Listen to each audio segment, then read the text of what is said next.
All right, hello, welcome to the 50th episode of the Something Newsy podcast. Today with Jeramiah, and we're going to give something interesting about ourselves. Sometimes I'm an actor and sometimes a fight choreographer for independent films and TV shows. And who else we got today? So you got Dom, man. I'm scared to be around you, man. You might beat me up. But look, That's my possible. name is Dominic. Interesting fact about me, I'm super passionate about music, film, photography, and yeah, that's my jazz. So I'm going to pass it over to one of my co-hosts now. Hey y'all, rise and shine. My name is Aminah. I'm the social media editor for the Mesa Press. And I'd say one fun fact about myself is I got to model for this brand called Say Beauty. So if you ever go on the Sephora app and you look for Say Beauty, the foundation, I'm shade 29. So. All right, there we go. There we go. That's International model in the house. Period. Come on, we got two of them in here. Stop it. What's up, everybody? My name is Sharay McCain, and I would say that one fun fact about me is that I used to be an avid skydiver, and I don't do that anymore. I like to keep my feet on the ground. Do the face that you have made. No! Apparently they don't show up on audio. All right, hello fellow travelers. Did you know that we're moving at 1,000 miles an hour and the rotation of the Earth creates inertial force, the gravitational pull? The centripetal force contributes to the magnetic field on the Earth that hits the 33rd degree parallel where the pyramids are built. Why does this matter to what we're doing? Because magnetism, we're talking about chemistry and attraction, the laws of attraction. Something that I think is kind of interesting, and I kind of went in a rabbit hole on this one, but about the magnetic pull in the universe and how it affects us, how the universe affects us. That's why we talk about astrological signs, because Carl Sagan said we're made of stardust. And stardust is magnetic. We have a low-level magnetic field that we resonate. So we talk about catching a vibe, right? There's a harmonic frequency. You want to catch a vibe with people. And so I kind of went on a rabbit hole down on that one. But anyways, let's go ahead and get into our topics today. And I think we'll get through this. But let's kick it off with some bad date horror stories. Have you been catfished? Experienced online dating pitfalls? I'll start with mine. Definitely experienced catfishing. I think it's 50-50. You show up and, you're like, oh, your mom showed up. It was like 10 years ago, and you're like, okay, well, I need a little pre-warning. But I say that probably one of the most interesting dates I went on, she was hippie, which is cool. Our first date was a hike, which is cool. I don't have a problem with that. But she talked more to the trees and the animals than she did to me. And at that point, I was like, yeah, okay. But anybody got any interesting stories or bad stories? This is funny because I realized this question made me unlock a memory that I had put way back in my head. I'm glad I'm alive to tell it. So I had went on a first date with this man who was very persistent. Okay, he was very persistent. I wasn't even in the place to be dating, but because he was so persistent, I said, you know what? I'll go out with you. He came to pick me up. He parks on the street, and obviously it's, street parking, so there's a lot of cars, so I don't know where we're walking. He then stops and he's like, all right, this is my truck. Y'all, the truck was one of those kidnapper vans. I swear to God, it was one of those kidnapper vans, and he was like, this is don't be alarmed. This is my work truck, but I also use it as a personal vehicle. And so you know what I did? I got in the truck. Okay, I got in the truck. I got in the truck. It was a horrible decision. I'm alive. Nothing happened. He was very kind, but that was the end of the road for me. That's a scary one. The close call with the bad kind. So I just got past the mic. I would say for me, one of my worst stories is I got catfish. You know what I'm saying? And how'd it go? She's a lot bigger in person. Oh. And I don't. That's happened. You know what I'm saying? I don't That's weight. happened. You know what I'm saying? I don't weight You shame. don't want to weight shame. I don't weight shame at all. But the surprise. Man. But the angles that she was hitting on that Bumble profile was crazy, bro. It had me thinking, like, okay, yeah, she like. I'm like, yeah, she thick as mud. But if all they have is face pictures, you know already. I was like, yeah, but now I ain't gonna lie to you. Now I have a rule, but we gotta FaceTime 3 or 4 times before we go on a date. That's right. That's my new Get rule a little now. body angle. Yeah, you know what I'm saying. And then I remember I had this other date. You know, she was cool, you know, so I took her out. I went to like a bento box place, you know, so I got some Japanese food. When I got back to the crib, she had like 2 like pit bulls, and the things you would do to get some, right? I mean, hey, no lies detected. No, for real. And like the pit bull was like just scratching me, bro. I came out that house like you would think like we did something, but I had the scratches everywhere, and it was from the dogs, bro. And I just was just like, I would never ever come back over here. And like the dogs were so aggressive, and she did nothing about it. Right? Nothing about it. So those are my 2 stories, and yeah, a word of advice. FaceTime before you go on a date. 100%. Dude, you just reminded me of when I went on and she had 2 dogs. Yeah. Oh my God, it was, and the dogs were aggressive. She didn't care. She was just like, she's like, oh, they're friendly. You know what I'm saying? Yeah, that was funny. Yeah. All right, so let's do a question 4. What has dating been like for you? Anybody want to take this? Honestly, I feel like for me, it's been.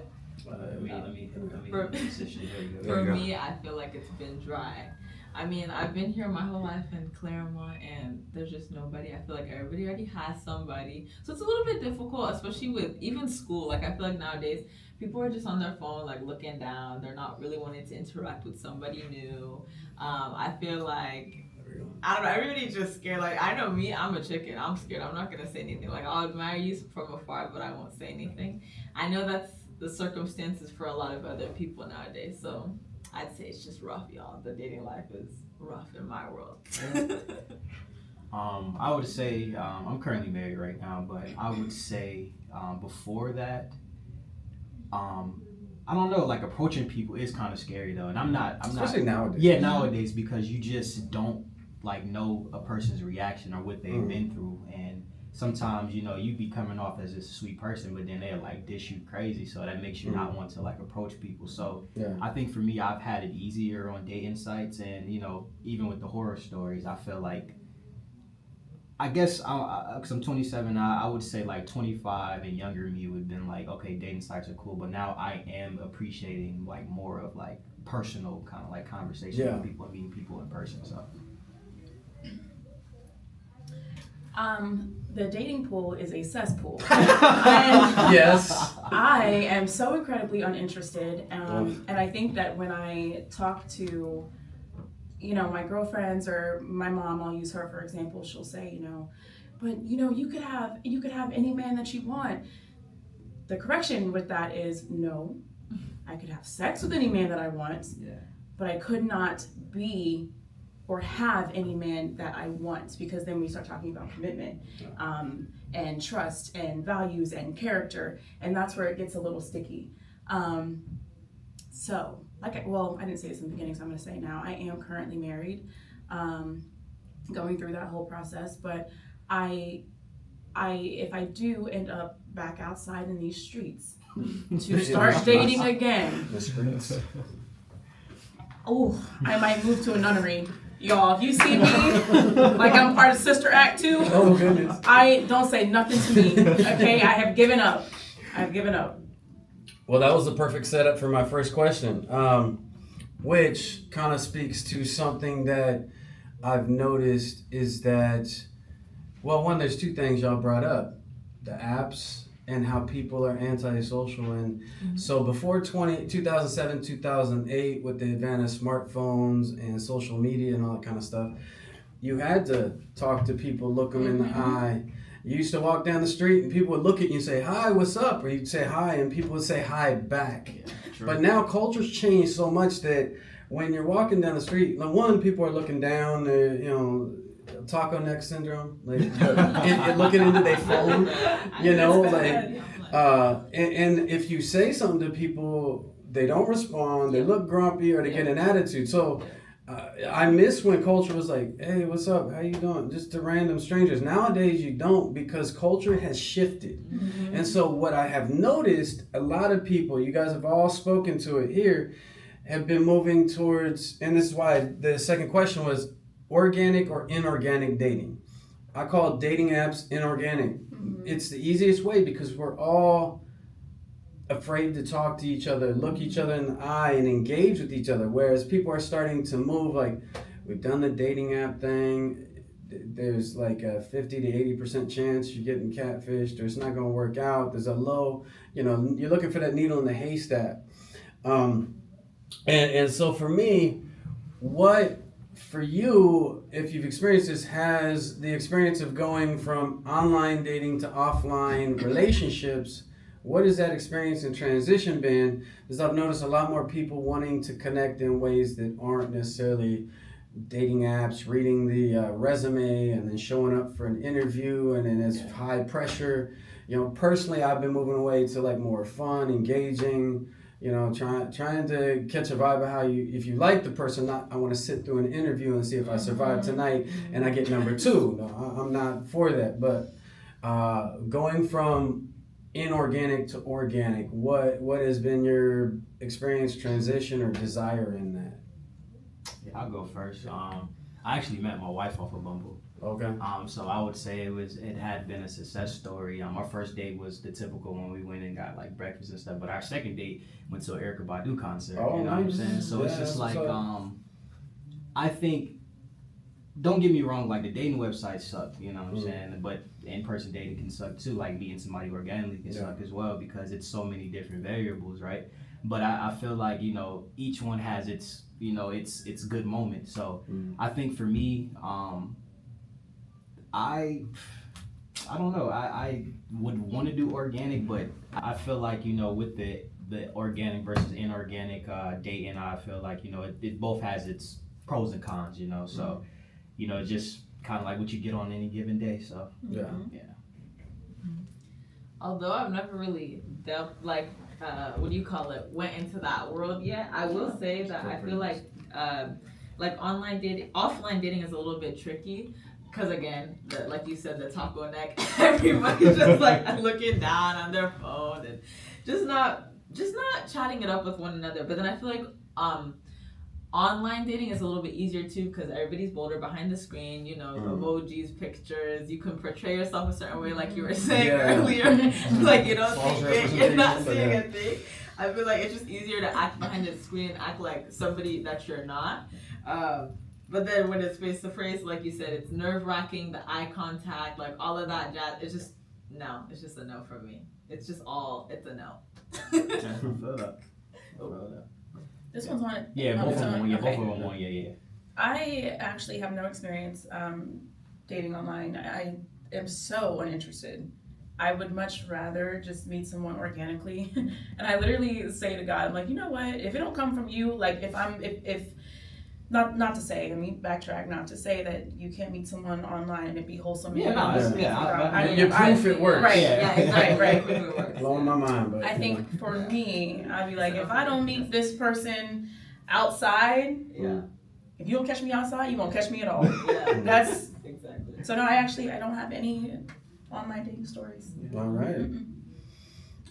So the next question is, how has dating changed, exploring hookup culture, how smartphones, social media, and apps have impacted dating, which we kind of touched on a little bit, and a myriad of new options. Of course, monogamy, polyamorous has become like a thing, and I've been hitting up by couples. I went out to a bar with some friends, and a couple was like, I was just like, I'm not into the dude. This is not the situation for me. I was like, nah, no, not my thing. So, the myriad of dating options, how they've changed. Now, for me, I was married, with my ex for about 15 years, and 2 wonderful kids out of it. But, we got together before smartphones and the apps, so we met through friends and socializing. Since being divorced, I did jump into the world of apps and all that because it's easy and it's where culture is now. People, when you go to bars and try to talk to people, they can be not so friendly as they used to be. People, why you talking to me? And then the whole it's the attitude that things have changed for the way it is. So, but I've tried that. I've been divorced for 5 years and moving towards organic. Friends, meetup groups, similar activities is where I've been moving, because the apps is lots.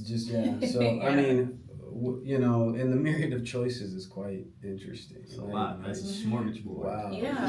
So, And sorry. there you go. I was just gonna say, I think that's exactly why a lot of relationships and marriages are not working out, because there's just too many choices and options. And of course, people think that they have choices and options, and some folks do, and some people don't. And we need to be realistic That's about very that. true. Hey, Keep hey, it we real. gotta be honest about There you it. go, Not yeah. all of us have the same No. choices, No. so we need to, settle on down, and be Right. realistic with ourselves. But I really do think that part of the reason why things are not working is because we are not supposed to have such access to everything and everybody, especially on apps where it's like, I could just swipe forever and ever and Yeah. ever until I find 11 people that I think might look good Yeah.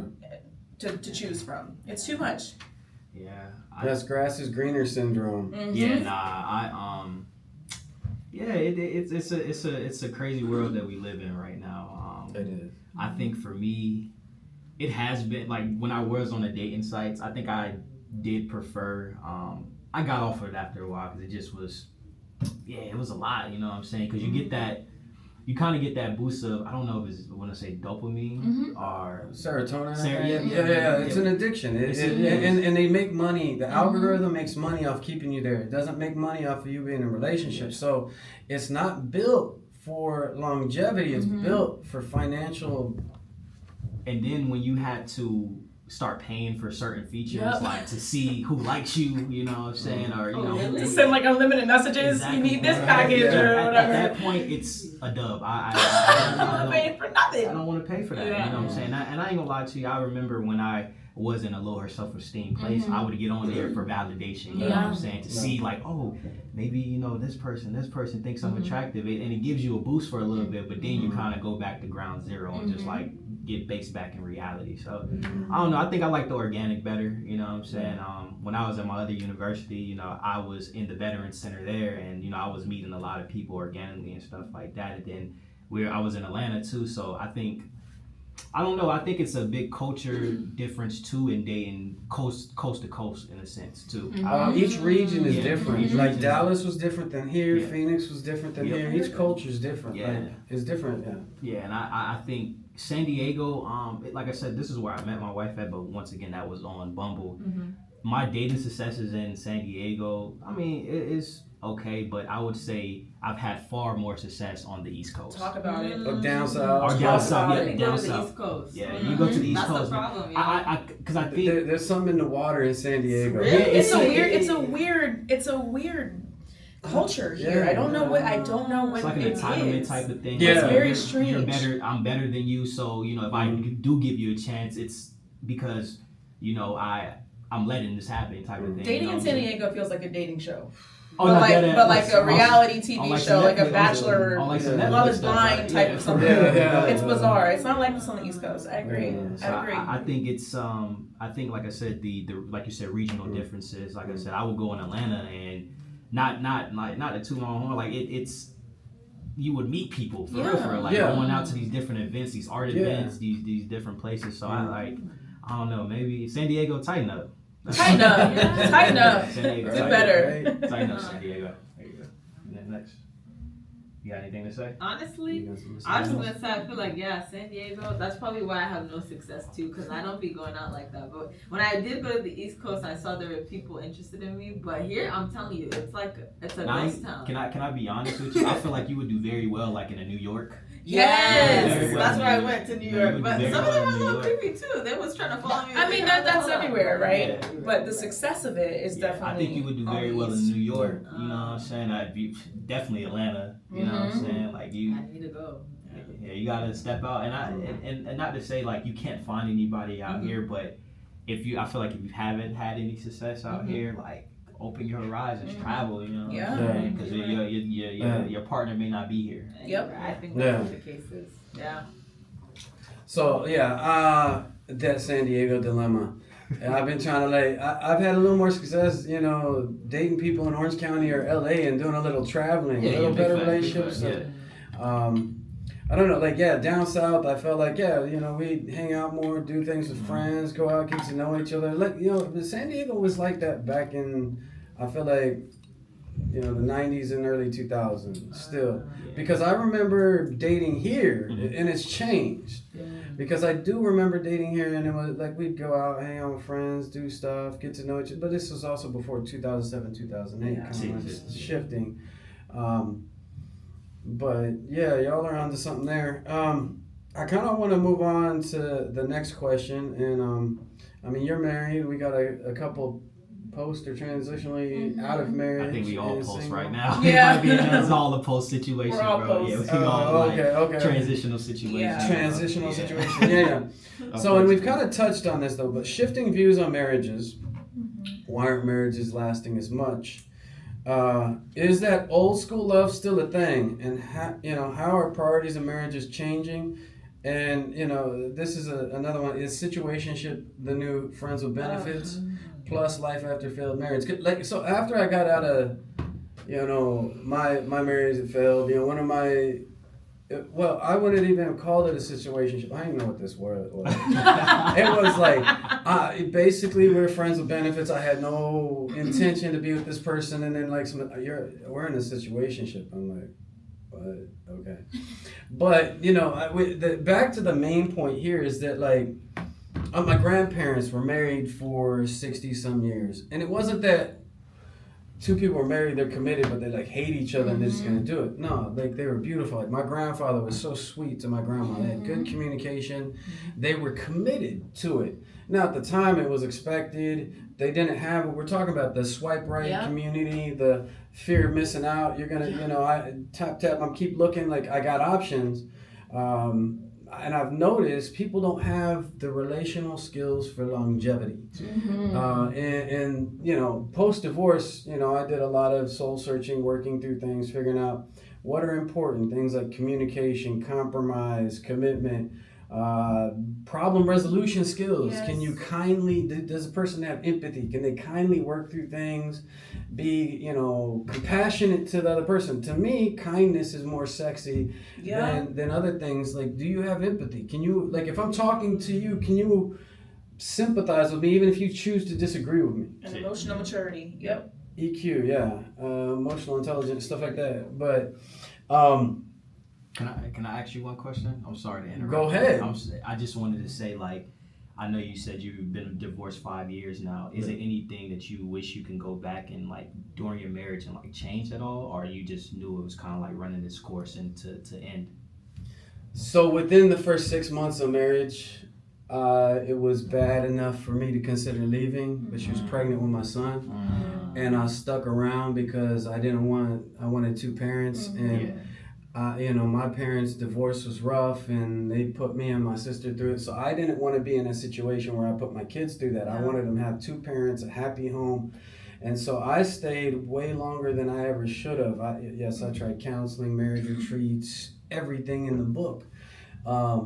So I put all effort into it. And at the end, I want a dance partner in life, but if you go and want to dance on the floor and the other person doesn't, you're on the dance floor alone. Yeah. So I was married and I'm like, my roommate ain't working. This don't work. Like, we're just roommates.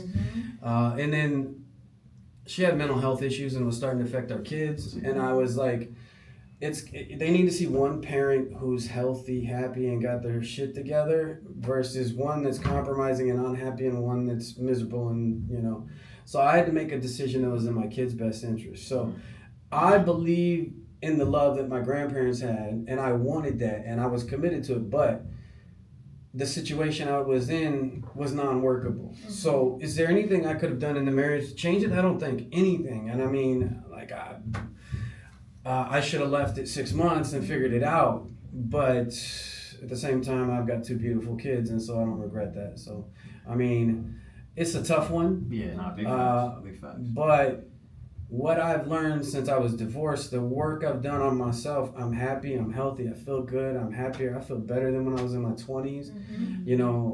Talking about energy and vibration, So it's an interesting thing. You can positively and negatively charge the ions in your body with positive and negative thoughts, right? Yeah.